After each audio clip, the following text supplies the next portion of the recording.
rien n'est moins sûr. On risque d'avoir déjà à l'image le podium tout à l'heure à Lokeren.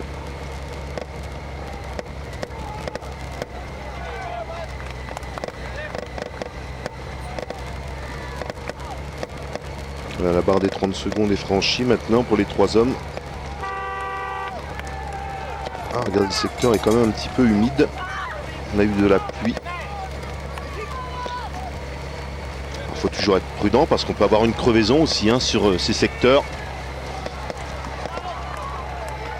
Ce qui pourrait très vite désorganiser en fait les 3 hommes. Et en cas de succès belge, on assistera tout simplement au 50e succès en 88 éditions des Belges chez eux pour ce circuit du peuple, ce Headvolk.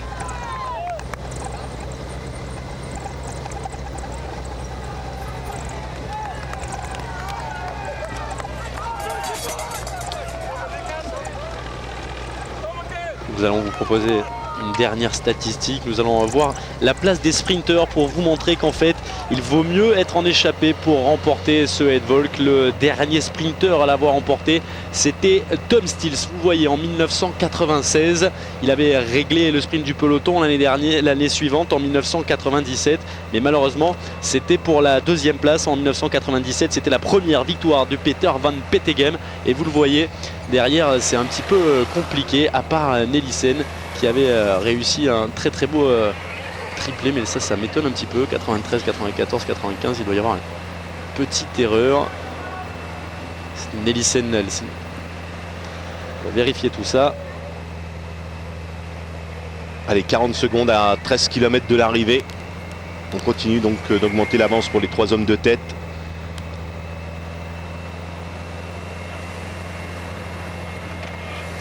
C'était Franco Ballerini qui avait remporté le Headvolk. Effectivement, Wilfried Nelissen l'avait remporté en 93 et 94. Autrement, il figurait au palmarès de ceux qui l'ont gagné 3 fois, et ils ne sont que 3, à savoir, on en parlait tout à l'heure, Peter Van Petegem et 2 autres Belges que sont Joseph Bruyère et Ernest Sterkex. 44 secondes. Allez, on va prendre des risques là, Jean-François.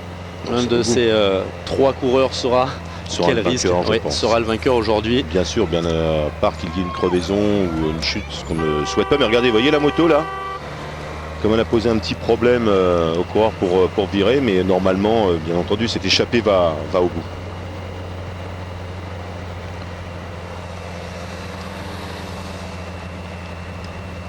Et Nelissen avait terminé 4e en 95 derrière Ballerini.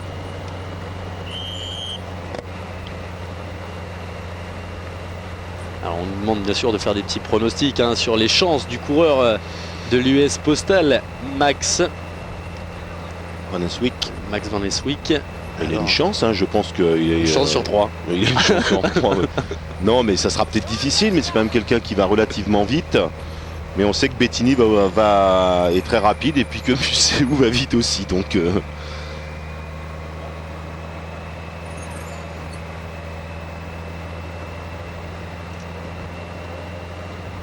Johan Museeuw à l'avant de ce Headvolk et un petit peu devant lui encore. Il a Paolo Bettini. Paolo Bettini et Johan Museeuw qui vont peut-être se disputer dans quelques 12 km maintenant à l'arrivée à Lokeren. Alors Jeff, un petit pronostic, on va vous demander de vous mouiller un petit peu. Johan Museeuw, Paolo Bettini. Moi, c'est la première course de l'année, ça commence. Moi j'ai mon pronostic, mais je vous dirai après le vote, bien sûr.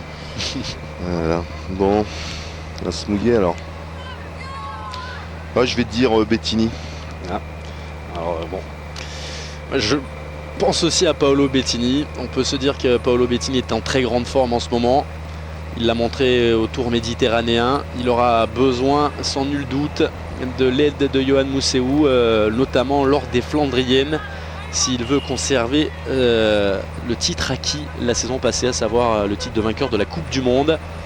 Alors peut-être que pour service rendu et en attendant le retour lors du Paris-Roubaix, où Bettini pourrait aider Johan Museeuw. Mais va-t-on savoir? Johan Museeuw lui a déjà remporté le Headvolk, c'était en en 2000. C'était en 2000, alors que Paolo Bettini ne figure pas au palmarès de cette course. En 2001, Michele Bartoli, un autre Italien, l'avait emporté. Et Bonnen fait aussi une forte impression, on l'a vu tout à l'heure dans le groupe de contre-attaque. C'est vraiment, comme tout le monde le dit, un coureur certainement avec un grand avenir dans les classiques. Ah, une attaque de Frank Vandenbroek derrière. Alors là, je comprends un petit peu. Il faut faire attention quand même, on est à 10 km de l'arrivée, il y a la minute. Il est en train de ramener Pozzato, ça c'est pas forcément. Et Bonnen voilà, qui va contre-attaquer. C'est normal, et Farezin est lâché. Farezin est lâché et je pense qu'il va aller peut-être chercher une place d'honneur.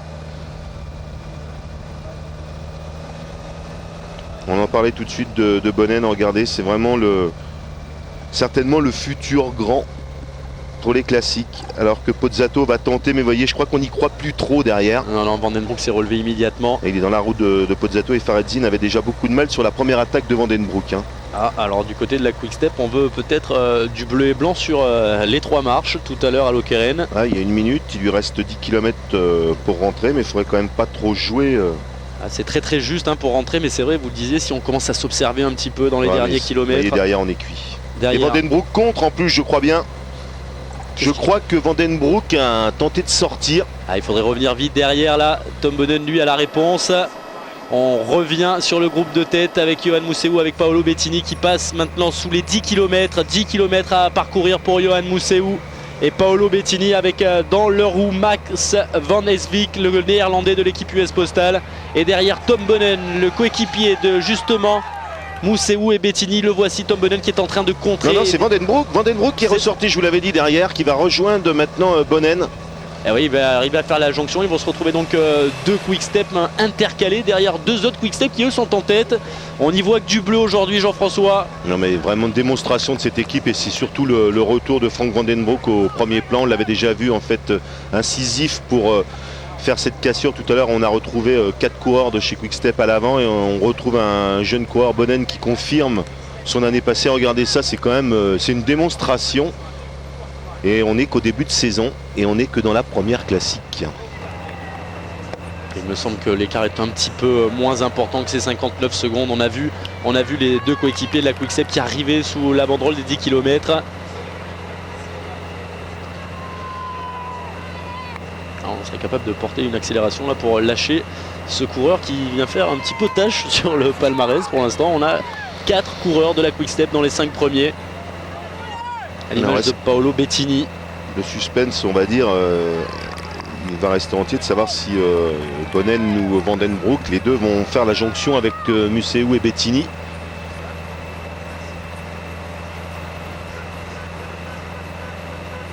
Mais s'ils font la jonction, qu'ils arrivent à 4, à 5, puisqu'ils seront 5 bien entendu, il ne faut pas oublier le coureur de l'US Postal pour la victoire.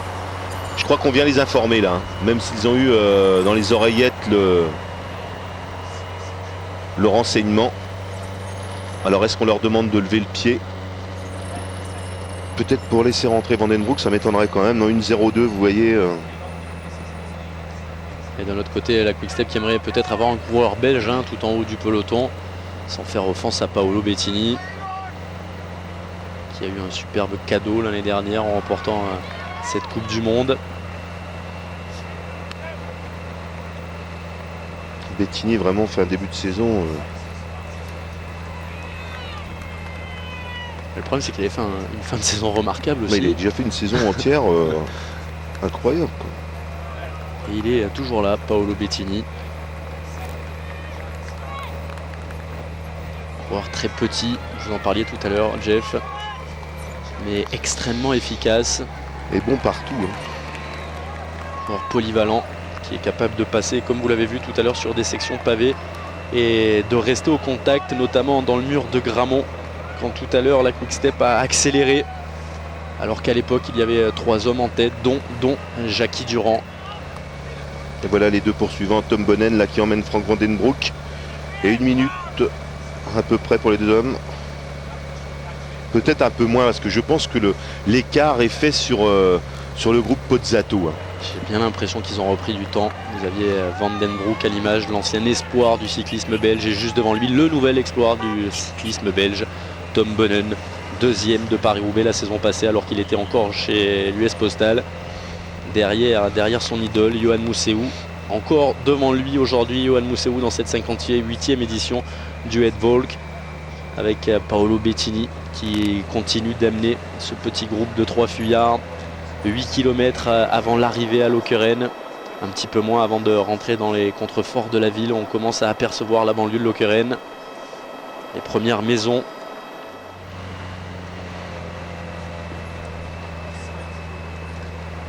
Ouais, 1,02, c'est certainement l'écart entre le groupe des échappés et le groupe Faraisin-Pozzato, puisque ces deux coureurs ont été lâchés par Frank Vandenbrouck et Tom Bonnen. Et Mousseou toujours aussi impeccable. On est Swick, lui, qui se retourne parce qu'il doit être au courant, certainement par les oreillettes aussi, que les deux coureurs de chez Quick-Step sont sortis en contre-attaque derrière. Donc s'il a une petite chance de gagner avec Mousseou et Bettini, il en aurait peut-être moins si on avait le retour encore de deux coureurs de chez Quick-Step. Hein. Par contre, si d'aventure ces 3 hommes devaient disputer un sprint sur la ligne, là ça serait un petit peu la loterie. Dégager un favori de ces 3 au sprint, c'est pas très évident. Yoann Mousseou peut partir d'un peu plus loin, il peut essayer de partir sous la flamme, ouais, en amenant un gros braquet, en faisant ou tout de suite comme ça, à 6 km de l'arrivée. Yoann Mousseou qui attaque dans sa roue Mats Van Heeswijk. Paolo Bettini ne veut pas le laisser partir, ou du moins il veut contrôler Van Heeswijk. Ça ne va pas suffire pour le moment. Attention, hein, quand on laisse 100 mètres à Mousseou, c'est des fois très difficile d'aller le chercher. Hein. Ah, mais là il n'y a pas 100 mètres, Jean-François. Non, il n'y a pas 100 mètres encore, mais attention. Ah, ils sont revenus, mais attention aussi au contre de Paolo Bettini, pourquoi pas, il est en position idéale là. Et il roule, hein, Van Heeswijk, parce que derrière il sait qu'il y a les deux autres qui rentrent. Et lui il joue le podium en fait là. Et le podium ou la victoire. Ah oui, hein. il joue au minimum le podium, après ouais, c'est du bonus. Ça s'est bien passé pendant 80 km, Jean-François, ne contredisez pas maintenant. Nous ne sommes plus qu'à 6 km de l'arrivée. Pour ça. D'accord.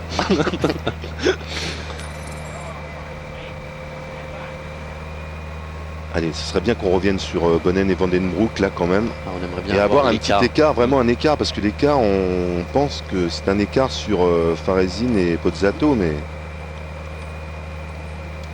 on est sûr de rien. Yoann Mousseou qui remonte un petit peu, un petit coup de bluff, on teste ses adversaires. Et un petit coucou à Dani Nelissen qui est là-bas sur la ligne d'arrivée, qui commente pour Eurosport Pays-Bas, qui nous annonçait qu'il pleuvrait lors de l'arrivée. Ah, il se rate pas ce Dani quand même. C'est la grenouille d'Eurosport. Il nous prévoit la météo, Dani. Ancien maillot à poids du Tour de France. Un maillot à poids acquis de haute lutte lors d'un prologue aux Pays-Bas. Qui, comme on le sait, est l'un des pays qui compte le plus de montagnes en Europe. 5 km de l'arrivée. Maintenant, ils sont 3 en tête. Et peut-être une attaque là. C'est une attaque de Mousseou, une attaque du Mousseou là. La seconde attaque de Yoann Mousseou. Et attention. Ouh, ça ne réagit pas. Si, ça essaye, ça va rentrer, je pense, cette fois-là.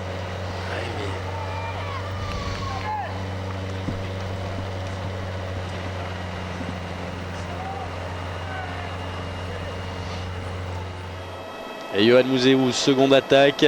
Et il est parti peut-être. Tranquillement à la pédale, il est en train de changer de braquet. Il fait mal à ses adversaires, il fait mal à Max Van Heeswijk, il fait mal à Paolo Bettini. Et regardez les bandes. Ça ne bouge pas l'écart, c'est incroyable. Hein. Regardez par rapport aux bandes. Ah mais là je peux plus monter là. Voilà. Ces petites, 1, 2, 3, 4, 5, 6, 1, 2, 3, 4, 5, 6, 1, 2, 3, 4, 5, 6. C'est les petites bandes là. Allez, c'est une grande. C'est du morse. Un message pour vous, Jeff, sur la route. Vous voyez que c'est difficile d'aller chercher. Ça fait mal, hein, quoi qu'il arrive. Kilomètres. Quoi qu'il arrive, si cette seconde attaque n'est pas définitive, elle aura marqué Paolo Bettini. Oui, mais Bettini peut contrer si jamais ça revient. Ah, mais il est en position de contrer. Pour l'instant, une course parfaite sur le point tactique de la Quick-Step. 4 km de l'arrivée maintenant. Une 0,5 d'écart sur Pozzato, sur Faraisin. Il s'en va, Mousseou là. Yoann Mousseou qui s'était imposé en 2000.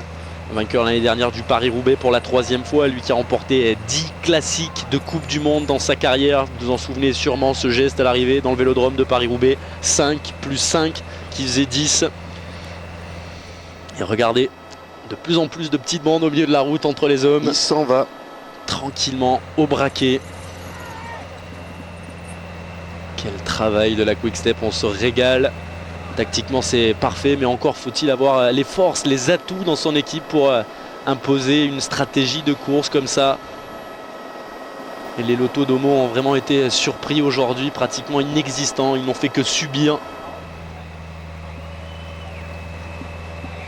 La bouche grande ouverte, Yoann Museeuw. Oui, on a l'impression qu'il ne tourne pas les jambes très très vite, je veux dire ça va vite là. Il a des gros anneaux. Hein. On se donne un petit coup d'œil pour regarder et je crois que c'est... Regardez, là on a une perspective qui est assez loin, mais il prend du terrain à ses deux adversaires. À 3 km. Position idéale avec Paolo Bettini qui marque le coureur de l'US Postal, Max Van Rijswijk. Voilà, on va changer, il va pouvoir relancer à la sortie du virage, vous allez voir. Très bien négocié. Et voilà, on relance une nouvelle ligne droite. Très gros braquet. Ouais, ça c'est un braquet à se casser le tibia si vous n'êtes pas coureur professionnel. 3 km de l'arrivée maintenant pour Yoann Museeuw. Yoann Museeuw qui a l'occasion d'inscrire son nom pour la seconde fois au palmarès du Edvolk.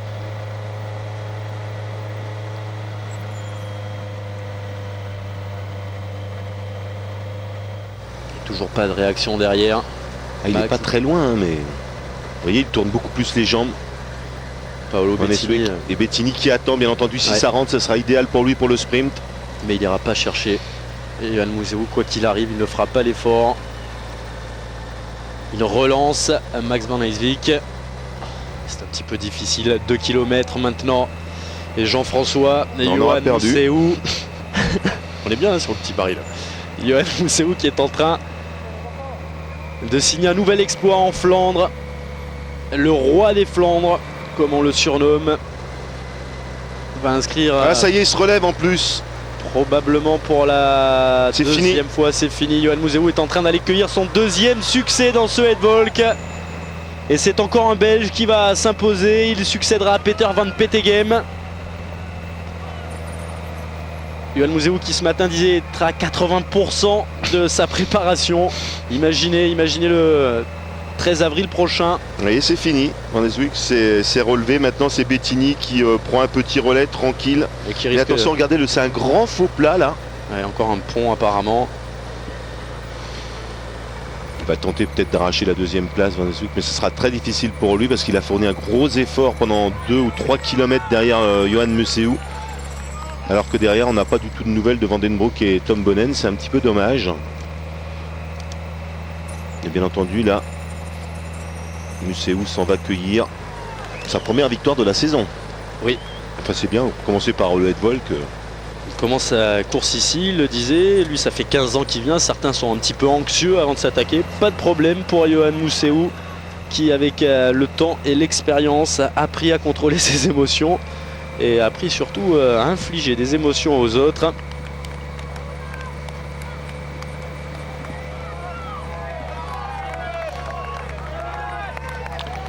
Dernier kilomètre pour Museeuw qui vient de passer sous la flamme rouge maintenant et qui va l'accueillir, on l'a dit, son premier succès de la saison. Son deuxième dans ce Edvolk après sa victoire, c'était en l'an 2000. Sa première victoire dans ce siècle sur le Edvolk. Lui qui a remporté Paris-Roubaix l'année dernière pour la 3e fois. Le lion des Flandres, infatigable, inusable. Un livre ne suffirait pas à raconter ses exploits. Yoann Museeuw, l'idole de tout un peuple, marqué dans sa chair par son métier. Il a toujours su revenir, su s'imposer et su retrouver la compétition. Lui, le compétiteur né. Voilà, on va tourner à droite au bout. Il va même pouvoir s'offrir un petit défilé dans les 500 derniers mètres de ce Edvolk à Lokeren. La foule qui commence à apercevoir Yoann Museeuw et la clameur qui monte. 300 mètres pour lui maintenant. Les Flamands sont aux anges. Le roi des Flandres est annoncé à 200 mètres de l'arrivée. Yoann Museeuw, monsieur Yoann Museeuw chez lui, va encore inscrire une nouvelle victoire à son palmarès. Est-ce qu'il nous a réservé quelque chose? Bravo Yoann Museeuw qui remporte pour la 2e fois le Edvolk après sa victoire en l'an 2000. Johan Museeuw s'impose à Lokeren, seul après une magnifique explication et une magnifique démonstration de cette équipe la Quick-Step. Le sprint maintenant, Paolo Bettini qui a été surpris apparemment par Max Van Elsvik, qui va revenir. Paolo Bettini, ça va être dur. Et Van Elsvik qui va aller chercher la deuxième place. Paolo Bettini peut lever les bras, le vainqueur de la Coupe du Monde. Il sait bien entendu que Johan Museeuw a remporté cette 58e édition du Helvolk. Et regardez bien ce qui va arriver derrière, encore des maillots de la Quick-Step. Deux normalement, parce qu'on les a perdus depuis un petit moment, mais normalement ils étaient intercalés. Tom Bonnen et Frank Van Den Broek. Frank Van Den Broek qui revenait sur ses terres de Flandre, dans son pays flamand, après une saison de suspension. Une suspension qui s'est terminée bien juste la veille de ce Helvolk. La bonne surprise pour Max Van Elsvik est le grand vainqueur du jour, Monsieur Johan Museeuw. À peine un sourire esquissé sur le visage du roi des Flandres, qui confirme sa réputation, qui tombe maintenant dans les bras de Paolo Bettini. L'embrassade. On aimerait bien voir la ligne d'arrivée. La voilà, la voilà. Et voici Tom Bonnen et Frank Van Den Broek. Frank Van Den Broek qui doit être heureux parce qu'il va sûrement aller chercher la 4e place. Tom Bonnen risque de le laisser passer. Privilège de l'âge, enfin ce n'est pas très important. Il revient en pays flamand et il est là compétitif. Déjà sur le Tour méditerranéen, on avait vu Frank Van Den Broek. Là c'est vraiment la nouvelle génération. Vous voyez, ça va se jouer. Allez, on va voir la photo finish, mais Tom Bonnen aussi, on en a parlé tout au long de cette transmission. Tom Bonnen, Eddy Merckx dit de lui, ce sera un grand des classiques. Il avait terminé 2e du Paris-Roubaix la saison dernière. Il confirme encore aujourd'hui, il a été là dans tous les coups, il a aidé Johan Museeuw, il a aidé Paolo Bettini. La congratulation maintenant de Wilfried Peters. Qui a été un grand coéquipier à Museeuw, Johan Museeuw. Premier donc Johan Museeuw devant Max Van Elsvik, le néerlandais. 3e place pour l'italien Paolo Bettini. Viennent ensuite 2 autres coéquipiers de Johan Museeuw, à savoir Tom Bonnen et Frank Van Den Broek. Ils sont 3 Belges dans les 5 premiers. Et une course admirable aujourd'hui réalisée par la Quick-Step. Oui, une démonstration, on l'a vu, c'est eux qui ont durci la course. Ils ont tout fait. Voilà Frank Van Den Broek d'ailleurs qui vient saluer Museeuw et Bettini, alors qu'on va retrouver maintenant Pozzato et Farezin. Fabio Pozzato, le grand espoir du cyclisme italien, 22 ans. Il va aller chercher sans problème la 6e place devant Farezin de l'équipe Cofidis de Bernard Kilfen. Pozzato, il s'est laissé surprendre et sceller dans cette échappée. Il y avait trop de quick-step pour lui, il a fait une petite indigestion. Pourtant, lui aussi est en forme. Attention, le sprint du peloton. On aperçoit Christophe Mangin, là, de Française des Jeux. Et il y a du beau monde dans ce sprint du peloton. On pense bien entendu à Jan Kelsipou, on pense à Robbie McEwen, on pense également... c'est parti de très loin. À Oscar Freire avec son nouveau maillot de la Rabobank sur la gauche de votre écran. C'est un coureur de l'US Postal, non, qui est parti là. C'est cela même. Et ça va aller très vite et c'est compliqué de là. Emmanuel Magnien. Ça remonte aussi sur le côté avec un coureur du Crédit Agricole. Jan Kelsipou est au centre de l'écran. Il s'est fait enfermer. Il est passé maintenant sur le côté gauche. Vous voyez ici Jan Kelsipou est en plein milieu. Jan Kelsipou qui est idéalement placé. Jan Kelsipou, il est dépassé maintenant. Il ne remportera pas le sprint du peloton et ça va être au milieu. Bortolami peut-être. Gianluca Bortolami. Non, même pas. C'est même pas Bortolami. Weinstein. Roman Weinstein peut-être. Je pense de chez Sidermec. Le nouveau coureur de l'équipe Sidermec, on en parlait tout à l'heure, Roman Weinstein qui est allé rejoindre Stefano Garzelli chez cette équipe italienne pour être plus près des origines de sa femme, Roman Weinstein, et de sa petite fille Anastasia qui est née en Italie. Et pour l'instant on peut se désaltérer. Pour l'instant c'est du soda, tout à l'heure ce sera du champagne pour cette équipe Quick-Step.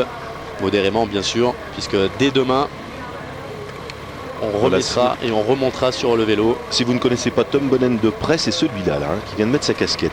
Regardez-le bien. Il faut bien s'en rappeler. Et on risque de le voir un petit peu plus crotté au mois d'avril sur le Paris-Roubaix. Demain, Kurn-Bruxelles-Kurn. Johan Museeuw qui regarde le ciel des Flandres, un ciel si protecteur avec lui. Il aura inscrit ses plus belles victoires. Malheureusement, on va l'entendre